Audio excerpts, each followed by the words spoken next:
इंदौर में कंप्यूटर बाबा के आश्रम पर स्थानीय प्रशासन ने बड़ी कार्रवाई की है। प्रशासन ने बाबा के आश्रम का अतिक्रमण हटाया। वहीं गड़बड़ी की आशंका को देखते हुए कंप्यूटर बाबा समेत 6 लोगों को पहले ही गिरफ्तार कर लिया गया था। कंप्यूटर बाबा ने हाल ही में राज्य में संपन्न हुए उपचुनाव में कांग्रेस का प्रचार किया था। प्रशासन की कार्रवाई को इससे भी जोड़कर देखा जा रहा है। कांग्रेस के वरिष्ठ नेता और मध्य प्रदेश के पूर्व मुख्यमंत्री दिग्विजय सिंह ने इसे बदले की भावना से की गई कार्रवाई बताते हुए विरोध किया है। कंप्यूटर बाबा के अवैध अतिक्रमण को हटाने के बाद प्रशासन ने दावा किया कि जिस जमीन पर अतिक्रमण हटाया गया उसका मूल्य लगभग 80 करोड़ रुपए है।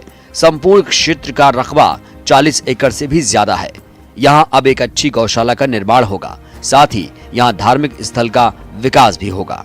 जिला प्रशासन द्वारा इस संबंध में विधिवत कार्य योजना बनाई जाएगी और इसे एक धार्मिक स्थल के रूप में विकसित किया जाएगा। बताया जा रहा है कि 2 महीने पहले ही बाबा को नोटिस दिया गया था। बेमेतरा के ग्राम जेवरा में धान मिसाई करने के दौरान थ्रेसर और ट्रैक्टर में अचानक आग लग गई, जिसमें ट्रैक्टर पूरी तरह जलकर खाक हो गया। तो वहीं इस आगजनी में किसान का 1.5 एकड़ धान की फसल भी राख हो गई। आग इतनी भयानक थी कि आग की लपटें दूर से दिखाई दे रही थी। आग का ऐसा विकराल रूप देख हर कोई दंग था। हाँ, मैं 12 डीलर से थ्रेसर मंगाया था। 1.5 एकड़ का जमीन धान था, उसमें का 22 से 25 क्विंटल लगभग जल गया है।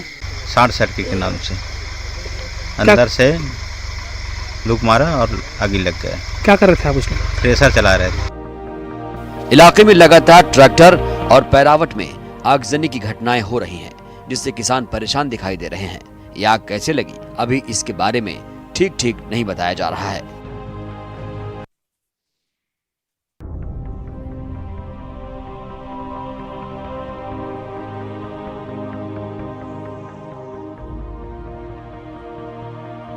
खरगोन में बीआरसी कार्यालय में अचानक भीषण आग लग गई। आग में स्कूली बच्चों को बांटी जाने वाली पहली कक्षा से लेकर 8वीं कक्षा तक की बुकें जलकर खाक हो गईं।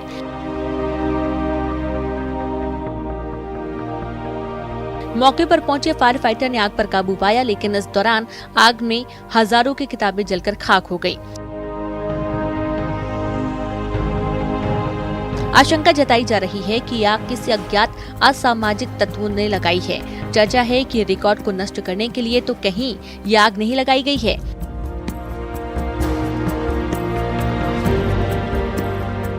बताया जा रहा है कि 10 से 15 साल पुरानी किताबें यहाँ रखी थीं, जो बच्चों को वितरण के बाद बची हुई थीं।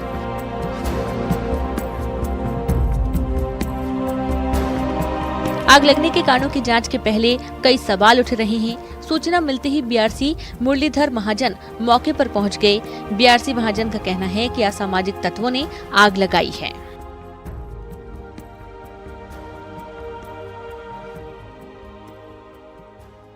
के पीछे मोहरत माल के जंगल से पकड़ा गया है।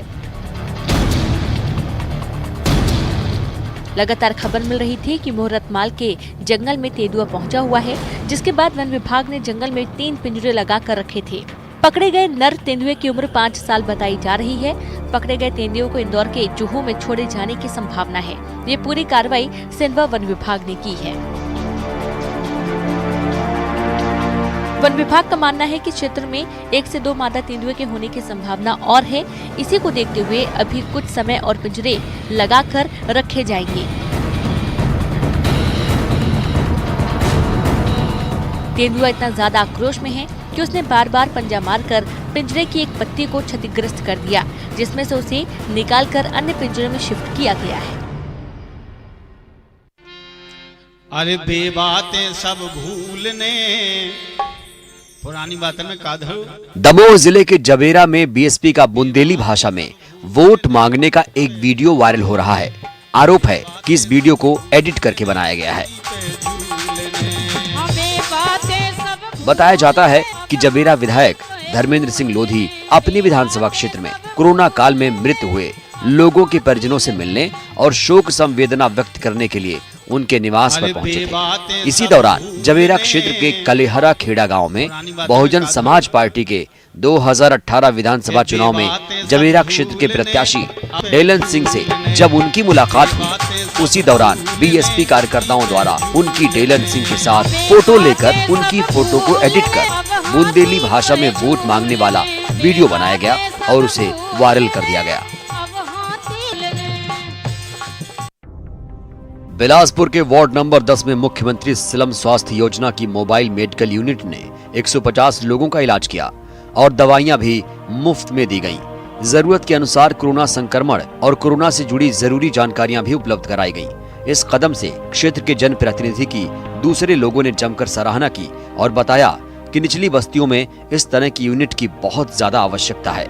शहर में ऐसे मोबाइल मेडिकल यूनिट की संख्या 4 है जो लगातार अलग अलग क्षेत्रों में विजिट कर रहे हैं। क्षेत्र के जनप्रतिनिधि और वार्ड पार्षद के सहयोग से इन मोबाइल मेडिकल यूनिट के आने के पहले ही लोगों को सूचना दे दी जाती है, जिससे बड़ी संख्या में लोग वहां पहुंच सके। सर्दी, बुखार और सामान्य बीमारियों के अलावा चर्म रोग से जुड़ी समस्याएं ज्यादा देखने को मिली। इस यूनिट के पहुंचने से लोगों को बहुत हद तक राहत मिलेगी। वोकल फॉर लोकल को बढ़ावा देने के लिए खंडवा कलेक्टर ने महिला स्वयं सहायता समूह को लेकर इस दिवाली को खास बनाने के लिए एक विशेष पहल की है। ये पहल आपकी दिवाली को तो रोशन करेगी ही, लेकिन उन गरीब महिलाओं के भी कारोबार को चांद लगा देगी। दरअसल कलेक्टर ने आजीविका मिशन से जुड़े स्वयं सहायता समूहों की महिलाओं को इस दीपावली पर विशेष गिफ्ट पैक और पूजन सामग्री तैयार करने के निर्देश दिए थे।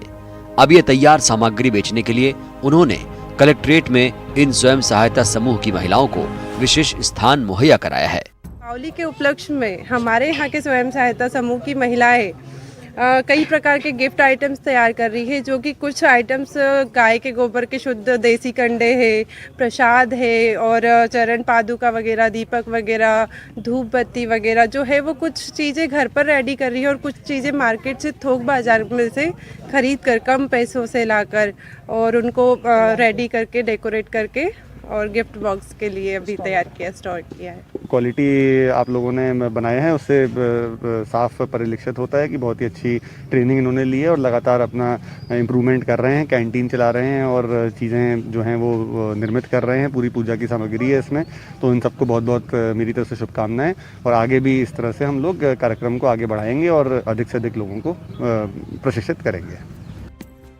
कोरोना काल में भी इन महिलाओं ने बड़े पैमाने पर मास्क और सैनिटाइजर तैयार कर जिला प्रशासन को फौरी तौर पर मदद की थी। अब त्योहार के उत्सव के साथ साथ इनके जीवन में भी उत्साह के रंग भरने के लिए प्रशासन ने इन्हें फिर एक नया मुकाम दिया है। स्वयं सहायता समूह को संचालित करने वाले प्रशासन के इस पहल से लोग काफी खुश हैं।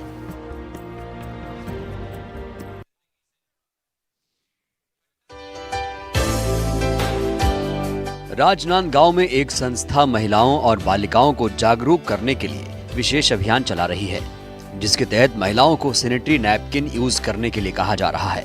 महिलाओं को कपड़े यूज करने से होने वाली बीमारियों के संबंध में भी बताया जा रहा है। महिलाओं को सैनिटरी पैड के फायदे बताए जा रहे हैं। संस्था का सबसे ज्यादा फोकस गाँव में है। इसमें क्या है, हमारे जो कार्यकर्ता हैं और हमारे फाउंडेशन के भी एक उद्देश्य है कि हम वो हर वो चीज़ से उनको अवगत कराएं। एक अभी भी एक मानसिकता भी इसमें भी रूढ़िवादी अभी भी है। अभी भी हम लोगों को समझाते हैं कि ये एक नेचुरल चीज़ है, जो प्राकृतिक एक देन है, इससे ज़्यादा कुछ नहीं है। इसको हम ऐसा रूढ़िवादी को लेकर चलें कि आपको इसमें किचन रूम में नहीं जा सकते, आप ये पूजा घर में नहीं जा सकते, तो ऐसा करना सही नहीं रहेगा उस लड़की के लिए, उस महिला के लिए। संस्था गांव के वरिष्ठ ग्राम पटेल, सरपंच और अन्य लोगों को जागरूक करती है ताकि इसका उपयोग वह अपने घर की महिलाओं को कराएं और दूसरे लोगों को भी इसके बारे में जानकारी दें। संस्था लोगों के बीच में फैली कुरीतियों को भी दूर करने की कोशिश कर रही है। बलरामपुर में एक किसान ने दारोगा के घर पर जहर खाकर आत्महत्या की कोशिश की।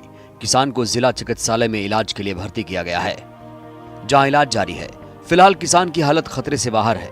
दरअसल कुछ दिन पहले रिजर्व फॉरेस्ट की जमीन पर ट्रैक्टर चलाकर जुताई करने के नाम पर एक किसान का ट्रैक्टर जब्त कर लिया गया था। वहीं किसान के परिजनों का आरोप है कि ट्रैक्टर छोड़ने के एवज में अभ्यारण्य के अधिकारियों द्वारा पैसे की डिमांड की जा रही थी। वहाँ मौके में देखे कि संजय सिंह अपने ट्रैक्टर मैसी ट्रैक्टर से खेत जोताई कार्य कर रहे थे।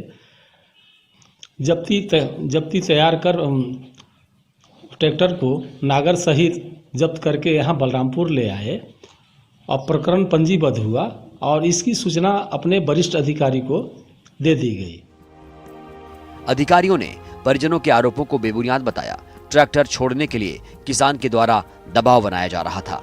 किसान को पहले तो काफी घुमाया गया, बावजूद इसके ट्रैक्टर नहीं छोड़ा गया और बाद में ट्रैक्टर राजसात करने की बात भी कही गई, जिससे निराश होकर किसान ने आत्महत्या की कोशिश की। गुना जिले के मधुसूदनगढ़ में स्वास्थ्य विभाग की बड़ी कार्रवाई देखने को मिली। यहां बिना लाइसेंस के प्राइवेट हॉस्पिटल चलाया जा रहा था, जिसके बाद हॉस्पिटल संचालक पर कार्रवाई करते हुए हॉस्पिटल को सील कर दिया गया है। स्वास्थ्य विभाग की टीम जब जांच के लिए मौके पर पहुंची तो डिग्री और हॉस्पिटल से जुड़े दस्तावेज नहीं थे। बता दें कि लंबे समय से प्राइवेट हॉस्पिटल बिना किसी दस्तावेज के चल रहा था। विभाग अब इस बात की भी जांच कर रहा है कि किसकी मिली भगत से ये सब हो रहा था। वहीं यहाँ इलाज के लिए आने वाले लोग भी अपने आप को ठगा हुआ महसूस कर रहे हैं।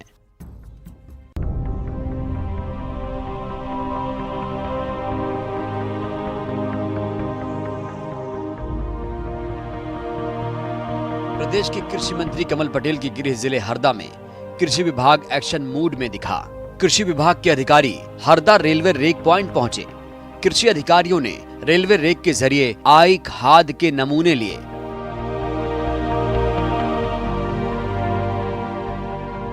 विभाग ने पहली बार सीधे खाद कंपनी की रेलवे रेक से खाद के जांच सैंपल लिए।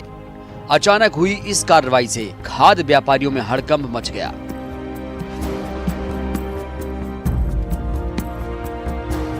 अधिकारियों ने बताया कि अभी रेलवे रेक के माध्यम से 2600 टन यूरिया आई है।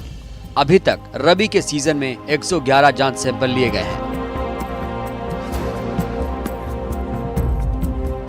रेलवे रेक के लिए गए खाद के सैंपल जांच के लिए भेजे जाएंगे। जांच रिपोर्ट के नमूने के आधार पर कार्रवाई की जाएगी।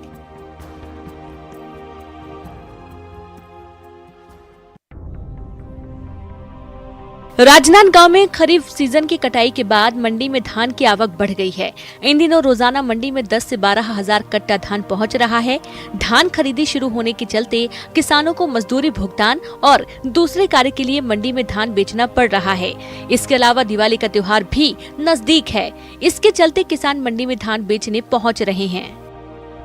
खरीफ की सीजन में फसलों की कटाई होने के बाद मंडियों में धान की आवक तेज हो गई है। हम आपको बता दें कि प्रदेश सरकार द्वारा अभी खरीदी नहीं की जा रही है। उसके बाद जो राजनांदगांव का जो मंडी है, बसंतपुर मंडी, वहां धान की आवक तेज हो गई है। यहां लगभग 10 से 12 हज़ार जो कट्टा है धान का, वो रोज़ पहुंच रहा है और किसान यहां बेचने आ रहे हैं। हम आपको बता दें कि किसान अपना धान, अपनी फसल बेचने के लिए इसलिए मजबूर हैं क्योंकि किसानों को मजदूरी देनी पड़ती है और त्यौहार भी सामने आ गया है, जिसके कारण किसान अपने उपज को यहाँ कम दामों में बेचने को मजबूर है। वर्तमान में मंडी में धान की कीमत 15 से 1700 के बीच मिल रहा है, जिसमें किसान अपनी उपज को बेचने मजबूर हैं। मंडी में धान बेचने की वजह से किसानों को बोनस नहीं मिल पा रहा है। प्रदेश सरकार द्वारा धान की खरीदी शुरू नहीं की गई, जिससे कहीं न कहीं किसानों को नुकसान हो रहा है। त्योहार का सीजन है, ऐसे में बाजार में कई तरह की मिठाइयों और आधुनिक किस्मों के दिए, विदेशी सामानों से दुकान सजने लगी हैं। लेकिन इस बीच नगर में एक ऐसी दुकान भी है जो पूरी तरह स्वदेशी व पारंपरिक मिठाइयों और व्यंजनों से सजी हुई है। ये दुकानें किसी बड़े व्यवसायी की नहीं, बल्कि नगर के एक महिला स्व सहायता समूह की है, जो इन दिनों मिठाइयों के अलावा स्थानीय समूहों द्वारा तैयार लक्ष्मी माता की मूर्ति, दिए व स्थानीय पारंपरिक व्यंजन से सजी है।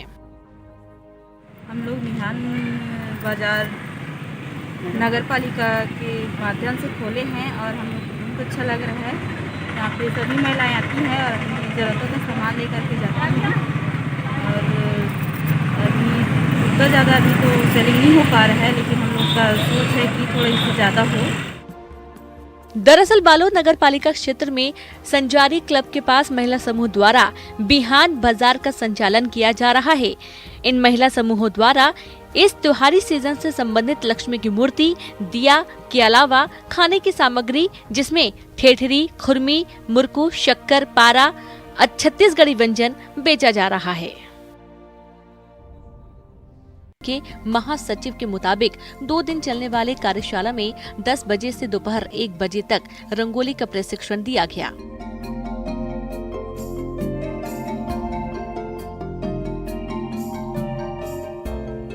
संस्कार भारती के चित्रकला विभाग के प्रमुख शुभा ताई वैद्य ने रंगोली विधा की बारीकियां साझा की।